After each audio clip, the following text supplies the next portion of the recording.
The unitary patent that uniformly covers the European Union has been the subject of political wrangling for a long time, and it's now being implemented. The unitary patent represents the biggest change in European patent law for decades. We give you an overview of the new options and the decisions you will have to make. This change in law means there will be new considerations for patent owners. But the first thing to say is that the unitary patent does not affect national patent systems. You can continue to file your patents with national patent offices and enforce them with national infringement proceedings. You can also continue to file EP patent applications with the European Patent Office. Once the EP patent is granted, it must be validated in the countries you wish to obtain patent protection in. If then an opposition against the EP patent is successful, the patent will lapse retroactively for all countries. National courts have jurisdiction over infringement actions of the national parts of EP patents and actions for invalidation. Now to the unitary patent. The unitary patent provides uniform patent protection in participating countries of the EU. The countries that participate right from the start are in dark blue on the map. Countries that are expected to participate in the future are light blue, and grey countries cannot currently commit to the unitary patent. The unitary patent can be chosen at the end of the examination proceedings of an EP patent application, so no separate patent application is required. If you choose a unitary patent, it replaces the national parts of the EP patent.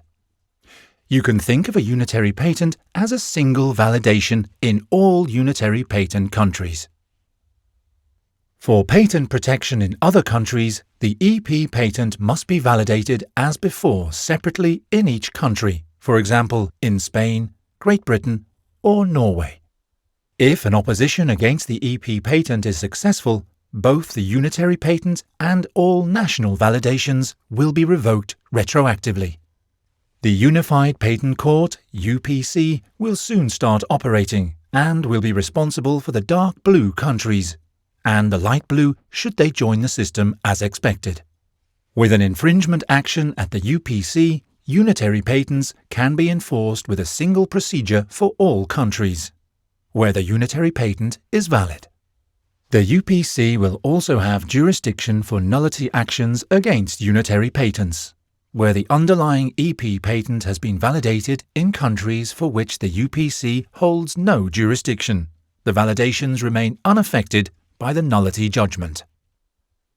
It's important to note that the UPC is also able to hear actions for infringement of EP patents and nullity actions against EP patents.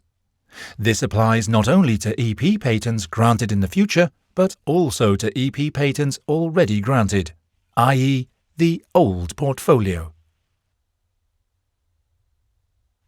The jurisdiction of the UPC is novel compared to the current situation. The national parts of an EP patent, which per se are independent of each other, can be enforced with a single infringement action in several countries. The national parts can be attacked together with a single nullity action, at least as far as the UPC has territorial jurisdiction. As a patent owner, you can, however, opt out of the jurisdiction of the UPC for EP patents. Should you do this, the national courts remain competent for the validated national parts of EP patents. Let us conclude with the decisions you can and must now make. Moving forwards, where there is an infringement action for an EP patent, it could be heard in the future before the UPC instead of national infringement proceedings. Which is the better option will be a case-by-case decision.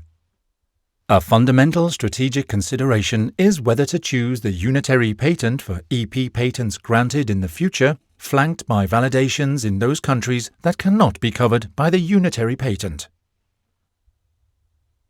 To argue in favor of the unitary patent, you can cover a great number of countries with a single IP right.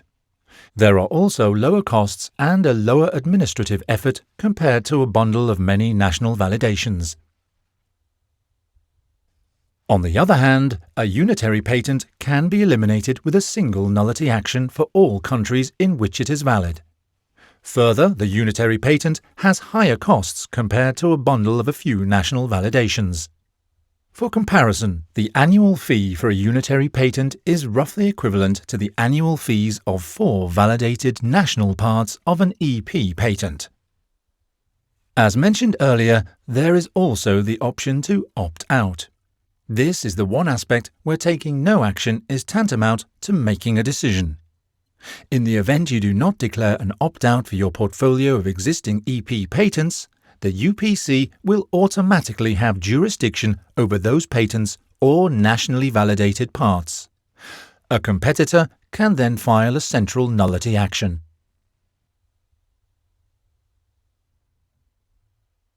Conversely, if an opt-out is declared, the national courts will retain jurisdiction over the validated parts of your EP patents. Should you later want to file a central patent infringement action before the UPC, the opt-out can be withdrawn. General recommendations are notoriously difficult to provide.